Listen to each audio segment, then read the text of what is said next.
Welcome to this week's episode of Analyzing Chazal. This week we'll be analyzing the commentary of the Orach Chaim HaKadosh on this week's Parshas Mטות. Let's go to the Pasuk, Perek Lamed Aleph, Pasuk Aleph. The Torah says, Vaydaber Hashem el Moshe le'mar, and God spoke to Moshe saying, the Orach Chaim, V'kivan shenispayes Moshe hayakosh lefnei Hashem shekanas alav misa. And since Moshe was appeased and accepted the decree of God to die and not go into Eretz Yisrael, it was difficult in front of God that he decreed on Moshe to die.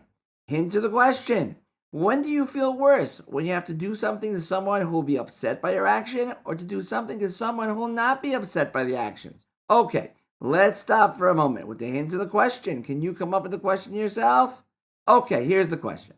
It seems from the Orach Chaim that it caused God pain that he decreed death to Moshe after Moshe was appeased and accepted the decree. Is it possible that God should have pain once Moshe was appeased? At that point, the pain should have been minimized or totally removed.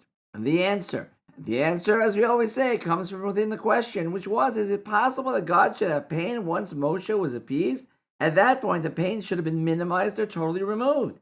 The answer is yes, and the reason can be that when God decreed death on Moshe, Moshe had not yet shown his greatness, that he was fully willing to accept the decree of God. Once this additional level of greatness came to the fore, it was much more painful for God to take someone even greater from the world.